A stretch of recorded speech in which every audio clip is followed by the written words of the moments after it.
All Yeah, the right. eyeballs. The eyeballs. Thank you for mentioning that. That part. Welcome to At the Movies with Mike and Marie, a show where two film professors talk about movies. I'm Marie Westhaver. And I'm Mike Giuliano. Today we're going to talk about Beetlejuice Beetlejuice and the substance, starting with the Beetlejuice Beetlejuice movie. Be careful not to say that 3 times, Mike. Can it be possible that the original came out 36 years ago?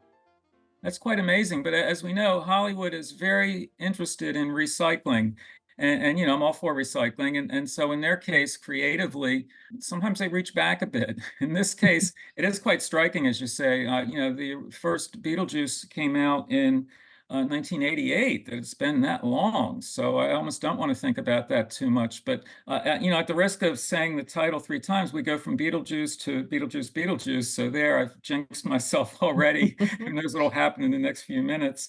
And in this case, I'm not a huge fan of that kind of creative recycling for the most part. To me, it oftentimes just seems exploitative in the sense of taking a known property and just working it and working it and reworking it endlessly. But this is a somewhat different case in that we're not talking about a franchise here where they just keep working the material over and over again. This is, Tim Burton himself. And so I'll make a partial allowance if I'm judge and jury here, a partial allowance that in his case, when he goes back to a film he made so many years ago, his sensibilities remain much the same. And that's not a problem, actually, because he has a visual cleverness that oftentimes keeps you engaged with it. So, although I wasn't exactly thrilled with the film, at the level of what I call eye candy appeal, it's constantly popping one way or another with things to hold your attention. So, I know that seems rather mild or tepid by way of praise, but I think that, the film is amusing and it can be kind of aimless and it does meander and this and that, but it's got a very watchable cast. It's got some terrific special effects, even by our kind of jaded special effects standards. It has some really neat stuff in it. And you know what? You could do a lot worse. So how's that for a backhanded? Compliment. It kind of reminded me of going to a high school reunion where you ran into a bunch of people you'd forgotten about, but you're like, oh yeah, that person, or I remember that character. They did a great job of bringing back a lot of people from the original movie. I mean, and Winona Ryder looks great. Every time Michael Keaton is on screen, he's hilarious. Um, but I think the stroke of genius was, having all of those little moments like, Danny DeVito playing a janitor in the afterlife, that kind of thing. I think the stroke of genius was casting Jenna Ortega as the young daughter of Winona Ryder's character because she's so familiar to people from the Netflix series Wednesday, which gives it that, goth credibility right there. And it makes that kind of fun because it's sort of blending two spooky worlds into one. But I will say, I Monica Bellucci was just wasted in this. They didn't really give her enough to do, and they just turned her into a caricature. That was the only character I thought was really a miss. Well, you point to an interesting problem, if you will, namely that the whole thing is borderline caricature. It's a matter of how far to push it, and there are times where I feel that the film itself is just pushing too hard, trying too hard that way, and that's why my feeling for the film, although it's positive, is not enthusiastic, and one of the reasons why it's tempered is what you just said. Monica Bellucci, again, visually, it's great casting that way. She looks the part, but you get this kind of monstrous live action cartoon quality to it, and it may be funny if the first few times, and then it just seems like really forced and also really arbitrary. And I Mhm. think this is to your point that the film itself is kind of scattershot. And I think the sort of ramshackle storyline is something that we're familiar with from the first Beetlejuice. Here, it's perhaps even more ramshackle in the sense that when she pops up, it's like, oh, well, here she is again. And then 2 minutes later, she's off and something else pops on. And it's almost as if, we don't have much of an attention span. So it engages us for 10 seconds and then we jump to something else for 10 seconds. So I think it's actually emblematic of my major reservation about this film in particular, or this type of film in general. It's just that somehow, I want something a little more cohesive or coherent. And I know it sounds boring, but just this is something that's just, trying to please you every second of the way, and it just doesn't let up with that, and it can kind of wear you out after a while. The first film had the virtue, or one of its virtues, of I think like 92 minutes, whatever. It's pretty tight. This film at 104 minutes is still pretty tight, actually, by today's standards, and that works in its favor. But even so, when you push the other side to 90 minutes, you can start to feel some scenes kind of wearing on you. That it just seems like arbitrary, or I keep using the word forced, so I won't use it again. But ways in which a film like this is so desperate to please. Maybe there's an almost like quasi desperate quality to it in that respect. And for at least this viewer, I pull back a bit. Now, having said some things that were lukewarm to negative, I'll give a shout out to the PG-13 rating, in the sense that so many films today are gratuitously violent and obscene, and really pushing. And sometimes, if they get slapped with an R rating, or what I call sort of like a hard PG-13, it might sort of make parents wonder, is this okay for the kids? I mean, that's a concern. But Tim Burton is smart that way. He knows this is really meant to be family entertainment. And so I think occasionally there might be something that makes you go, oh no, or just kind of pull back. But there's nothing really that would warrant saying, well, cover your child's eyes here. So I think that's actually an advantage nowadays, when the marketplace itself is tending to push pretty far towards on-screen violence, and this and that. And I think a lot of the superhero movies. I mean, I know we're sort of inured to the violence. When you think about the body count in some of those films, and the kids are watching, and I'll sound puritanical here, but I think Burton's has that playful kind of childlike quality. And I think that's always been with him. So even like some of the imagery on its own might seem kind of grotesque, right? Like really extreme, but it's so goofy that you just find yourself giggling at it. And so what do you think? It sounds like you giggled a bit. Well, yeah, because I was agreeing with what you were saying. I like the, bringing back together Danny Elfman and Tim Burton. That alone is worth the price of admission, just for, something fun to watch. And I agree with you about the production design and some of the scenes. Like scenes where you have Jenna Ortega's character, riding a bike, and there's a covered bridge. It just sort of looks like small town Americana, but then it's got like a little sinister side to it. But it's not really sinister. It's really kind of kooky. So I think it's successful when it does that, and it's fun when it brings back things that worked in the first movie, like the tiny-headed bureaucrats who are always afraid of everybody who comes in. I mean, some of the gags are really funny. Tim Burton really does have a very clever way of getting wit in. Yeah, I love that use of the bureaucrats. It's like it's obvious, but so what that it's obvious? It's just that it's a funny setup there, and visually it's so engaging. And yeah, I was giggling too at that. And again, doubling back on this whole childlike sensibility, when you think about the house itself, that haunted house quality to it, and then the caricatures living therein in some cases, it has that sort of Adams Family feeling to it. And Burton's done this throughout his career. When you think about some of those gothic or quasi-gothic touches, it has that Adams Family look. And one of my favorite Burton films would be Edward Scissorhands. And when Mhm. you think about the way in which this cookie cutter, nice, neat, contemporary suburb, meantime, has this old Gothic house in the middle, that sort of sensibility is distinctively his. And I think this film is still able to mine that. It still has a lot of fun with it. Whenever I see a house like this, I expect to see Norman Bates any minute. And I like that about it. It's a movie in that respect. I like that. It's true. It does make you think about Norman Bates's house, and also the notorious house in the neighborhood, like Edward Scissorhands, where it's up on that hill, and everybody knows that it's there, and there's all these stories about what goes on there, but nobody's really sure. So yes, it picks up all of those things, making it like a movie. One thing I thought was a missed opportunity was because they do sort of lean into the Addams Family thing, and the Wednesday Addams in particular. They don't bring in any sort of callback to Winona Ryder and Stranger Things, because it would have tracked. And it's also what a lot of people today know her for, not necessarily the original Beetlejuice movie. Another thing I thought maybe a misrelease or maybe a missed opportunity, Mike. What do you think? Should they have had it open on Halloween? Well, this is an example of holiday creep. In other words, by mid to late summer, at least in my neighborhood, I saw some people putting out Halloween decorations already. could be 90 degrees out and somebody's putting up their Halloween decorations. And so whether you're talking about mission creep or holiday creep, it's been happening commercially, and that's a whole soapbox opportunity in terms of how nowadays, rather than have these decorations go up, a few weeks before the holiday, they go up a few months before it, and the stores are filled with the merchandise and so on. And let's just say that Hollywood's been known to do similar things. I'll give a very quick generic example of that. It used to be back in the day that the biggest releases of the year, the Christmas movies, really would come out in early to mid, and most often mid to late December. And then that holiday creep began some years ago, where increasingly the big Christmas movies were coming out by late November, early December. What happens when you cross that line with Thanksgiving? And around Thanksgiving, you start having what essentially are meant to be holiday movies opening. And so I think your observation's in alignment with that, in the sense that one would think that if you're going to have a Halloween type movie, you'd want to open it, a week or so, or maybe 2 weeks before Halloween. Now we find things like that are opening probably 2 or 3 weeks earlier still.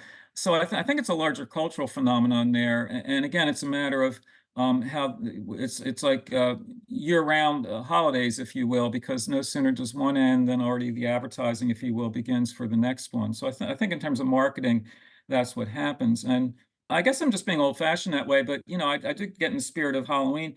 But do I want to get into that spirit in late August or September, or maybe wait a little bit longer for it? Because really, after all, by late August, you went to the store and everything on the shelf was pumpkin spice, right? So there you go. So there you go. Well, let's move on to a truly scary movie, The Substance. And, this movie is so bizarre.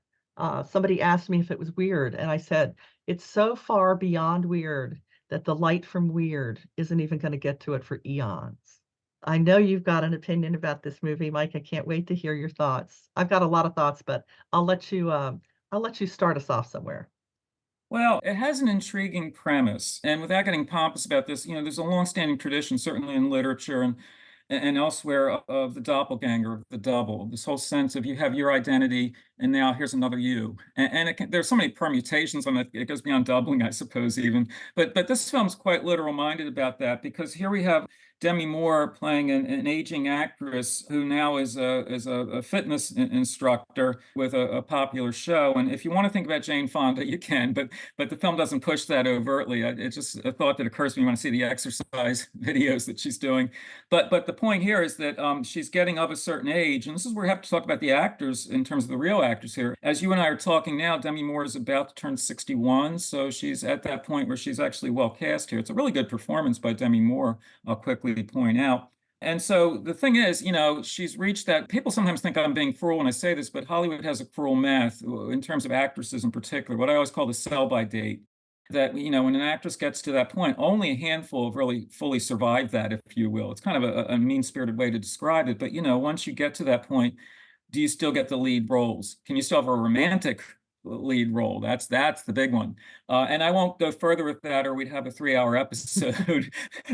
But this movie actually, in the casting, references that kind of thing. Now, I had hopes for this film, and I found it a really intriguing premise, namely the Demi Moore character, who's named Elizabeth Sparkle. How's that for a movie star name? Elizabeth Sparkle is losing her sparkle, I guess, and she's going to lose her show, and she wants to do something.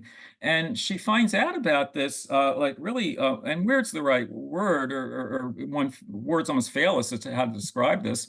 But there's this formula that's available, and it's being commercially advertised within the film as, quote, a better version of yourself, close quote. And essentially what happens if you take this stuff, I don't even know what to call it, if you take this formula, somehow you can actually birth another version of yourself that's much younger. And without going into gory detail, and goodness knows the film goes into gory detail, the birth channel or canal or whatever isn't at the front, it's at the back, if you will. And so she gives birth from her back. And don't ask me to explain this from a medical standpoint at all, but she gives birth to this younger self. And then supposedly somehow they're meant to like switch off every 7 days. Now, here's where the film almost immediately fell apart for me. I like that premise, just conceptually. I think that's an interesting idea. But here's where it really starts to fall apart on so many levels.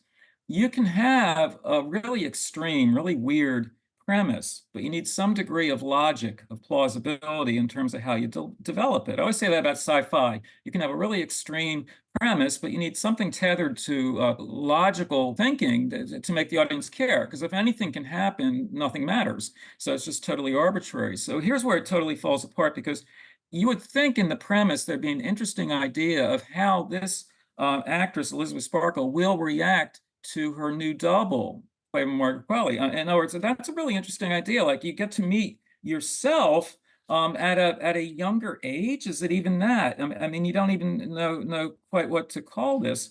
And the younger self, the Margaret Qualley character calls herself Sue. There's enough physical resemblance. You can sort of see how these are two aspects of the same person. But here's where it's really falling apart. You need to have some meaningful sense of how these two creatures relate to each other, how the real life actress that we spent time with early on, exercise videos in her apartment and so on, how she's going to react to and communicate with this new version of herself. The film gives that almost no real thought. It doesn't really have any definite notion of like, what is this younger self and how would you talk to her and how would you relate to each other? And then even at the level, well, how exactly does this work? Somehow, like every 7 days, you switch over. I mean, it's just totally confusing at that point. And then where it's further, not just confusing so much as disappointing is, I kept wondering, and I know this sounds like a stick in the mud observation, but I kept wondering, what is the business model for this new miracle drug? In other words, in terms of the companies selling it, offering it, presumably it comes at a price, a considerable one. Periodically, there are phone calls between the increasingly desperate Elizabeth and the company, and then you get this male voice at the other end. And that's okay to be a bit mysterious because it's ominous, like who is this person running the company? And he tells you this, but doesn't tell you that. But still, that you never have any sense of, well, how does payment handle this? How does this work? I mean, what's the business model again? And the film, it's so lazy and just so unthinking at this level that it just seems absurd beyond the ways in which it's probably meant to be absurd. So that was my major disappointment. It has that intriguing premise, and then I think really squanders it just by not like fully thinking it through at the basic scripted level. And then my second major reservation, and why I really turned against the film, was even if you're going along with it, it's much too long and it's much too gross. It's 140 minutes, and there are so many gross out effects. And I sit through all kinds of movies, but even I at times thought, oh my goodness, some of the stuff you see on screen. And I thought, how much of that is enough? I remember when the screening ended, I never like officially interview audience members, but I have good ears and I overhear things. And a young woman leaving the theater, she said that was just too long. I mean, that was like her first comment. And I thought, yeah, like enough is enough with it. And it's like so many movies nowadays where, and I think this is where special effects are a mixed blessing because you can do all these things, you do all these things. And it's almost like they're back at the studio or in the lab. It's like, hey, you know what we could do? We could have the body do this or that. And it's like, yeah, let's do that. And it sounds juvenile, and I think it is actually. And so that was for me was like the real disappointment here. And so it just really doesn't make the most of what could have been an interesting film. At the level of production design, is quite striking at times. And I think there's a certain look or atmosphere that's achieved. And in terms of comments about mortality and aging and so on, there are things in the film worth contemplating. And I had, certainly well over 2 hours to contemplate them. Well, I agree with a lot of what you said, especially about the gross sound effects. I felt like too much carry at the end, and I could have done with half as much as what they showed, less to be more. But I thought that the metaphor about your inner younger self was really very apt. And so I kind of thought that they were trying to say something a little deeper because when Demi Moore calls, the service and says, she's not keeping the boundary. She's not keeping the boundary. And they remind her that, the two of you are one. So she's like, what do I do? And they say, stop disrespecting the boundary to her. And that's when I started realizing, oh, this is about, something like an older woman who can't accept that she is getting older, who insists on wearing clothes that are a little too young for her, or a hairstyle that's sort of out of date because you can't let go. And it's you're the one doing it. You can't really blame another person for it. It looks like you can by the way the movie plays out because you see two different actors. But in essence, they are the same person, and she is unable to not let the opportunities for her younger self take over, even though it's going to have disastrous results, which is just like, extreme dieting or whatever else you want to, liken it to. And I thought Well, that was very, very well done. see, it's an apt metaphor. I just don't think it works in the film at all. And yet another reason why it doesn't work, besides the ones I cited before, another reason I don't think it works is that, Demi Moore, The Other Side of 60 looks terrific. Hmm. I don't think she needs a younger self.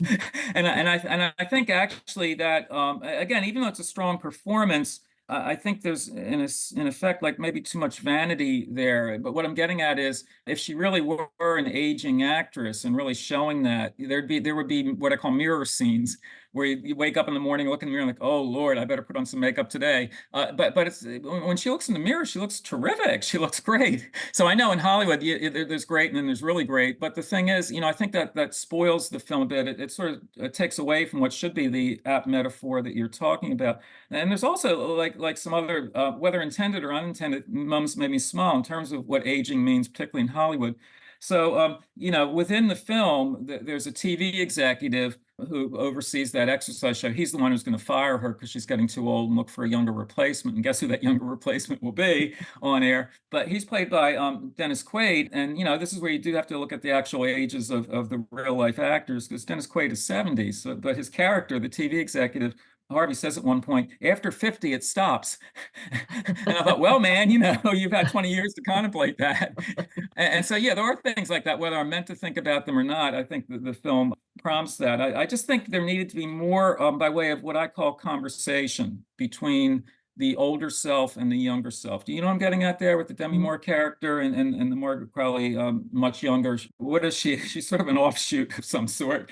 But this is why I wanted to pick your brain a bit more on this because it seems to me that what you're saying about the app metaphor, yeah, it's there, but wouldn't you have had a bit more of a, if not an extended sit-down conversation, like a little more give and take back and forth between the two of them? It's really not much. They don't really say that much to each other. But I think that's part of the frustration between the character because it's really a conversation with yourself. It's impossible. It's kind of like trying to communicate with your younger self that you know is within you. It's just, yes, you sort of can because you can sort of remember the fifth grade, but you really can't talk to yourself in that way. Yeah, but to push the point further, though, even if we're not going to have then that kind of dialogue between doubles, I would at least settle for a monologue. Where I wanted, you know what I'm getting at? I wanted Uh-huh. it to be, I wanted it spelled out a bit more because it is a quandary there as to how do you relate to your younger self. And so she could just be having her own thoughts. She doesn't have to even voice them. It could be voiceover or just some sense of what she's thinking. It's not there. You can see the sort of desperation and panic in her face, but I think in a case like this, you need what I would call a more literary treatment of it. Since I mentioned literary antecedents for the double, you need some consideration of what are the consequences and how do you feel about this. And I don't think it's quite there in the film, at least in the scripted dialogue form. All right, there's a couple of scenes that I want to bounce off you to see how they hit you. One is Dennis Quaid eating 2 kilos of shrimp and just the sound design. I think the sound design of this movie is great because it gives you the sense of just, I don't know, inner sickness and like you almost want to throw up. It's these scorchy sounds. It's just very wet and gross. The second is Demi Moore putting on makeup because she's going to go on a date and she gets to the door and then she sees a reflection of herself and she goes back and puts on more makeup and then she tries to leave and sees another reflection of herself and she goes back and she puts on more makeup and finally she just smears it all around. She can't even leave the house. But the first time when she was ready to leave, she looked fine. She looked great. You see her just sort of fall apart, unable to reconcile the person that she is, who looks fine, with the person that she desperately wishes that she was, which she can't be. And the third thing, Mike, is the eyeballs. I mean, I will never forget this movie just because of the eyeballs. Well, now you'll have me never forgetting it for that reason. But the second thing you cited, actually, is I think one of the strongest scenes in the film because with her value system, if you will, of how you have to look your best and look perfect and it's never quite good enough, her desperation there, because she looks fine initially. I would think, go out the door, you look great. Mhm. But she decides, well, I got to change the outfit or the makeup, and it just becomes frenetic at that point, and it's grotesque even. Like, let's smear this here and smear that there. And I was really moved by that, actually. I thought that was really a powerful scene.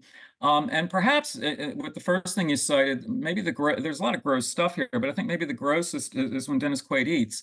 And that's where the film does have, it has good sound design throughout. And there, you realize, I mean, he is a piggish character, but the way in which that's treated is just like grotesquely funny. And because, like, when he's making these pronouncements, if he's eating a meal, we know exactly what he's eating because it's all in his mouth as he talks. And so bad table manners, yes, but just that's where the movie is like really almost surreal in its funniness. I mean, it's not ha ha funny, but it's like queasy and gross funny in a case like that. And I thought, the movie does have that sound design in its favor. You're right. Also, in terms of the overall production design, it presents this sort of brutalist Los Angeles where it's frighteningly contemporary. It's like clean lines, but in the sense of sterile lines architecturally. And apartments have a lot of bare walls, and people are isolated in this space. And actually in LA, very few people on the street, right? It really emphasizes that in a way that speaks to her mental condition. And I thought that was effective. I mean, I think the film certainly is guilty of overkill in all sorts of ways, but certainly the look of the film, and you're right, the sound of it. So that's not exactly a recommendation for the film, but even though I think the film is disappointing at the basic level of scripting, I think in terms of realization, it has some really, really striking moments. Sure. Also, I like the pops of color because you're right, it does kind of give you this very stark aesthetic, blacks and whites, especially the bathroom and the place where you pick up the substance. But then you get this repeat color of yellow, and I love what they do with eggs to kind of give you the metaphor of splitting one person into two, but it came from the same original egg. And then she has that yellow coat. The substance itself, of course, is this sort of weird yellowy, toxic looking green. And then, of course, the egg yolks. It's a sort of parlor game, I mean, no, I mean, oftentimes watching a film, you look for those bits of visual cleverness in terms of where colors pop. And sometimes they pop in such gross and gratuitous ways that I wish they wouldn't. But you're absolutely right in terms of like that yellowish imagery that recurs in the film. So I mean, there are some smarts actually in the filmmaking. I don't think it's a very smart film, but there's some smarts in the actual realization of it. I also liked the anagram of Sue's name, where you just mix it around a little bit and now you have Hughes. I don't know if that was intentional, but I can only imagine that it was. I would be guessing at that. Yeah, I wouldn't be surprised actually, because the film does have that kind of sensibility. It would do something like that. But boy, hasn't enough been done to poor Elizabeth Sparkle? Now, I will say, love it or hate it, I think people are going to be talking about this movie. I've been actually at movie theaters where other audiences were letting out from it, and it does engender conversation. And you can't say that for every film, right? So it's a film, whether you love it or hate it, you're going to talk about it. So that's not a recommendation on my part to go see it, but if you do go see it, blame Marie and then talk about it on the way out. Yes, blame Marie, but I think everybody's going to get something out of this movie, if only because I think some of the ways things have been presented in this are just refreshingly original and creative. So I'm giving it very definite thumbs up. But again, sometimes we agree to disagree, Mike. But that brings us to the end of this episode. Don't forget to check out our other podcasts at atmhcc.podbean.com. And we'll see you next time at the movies. See you then.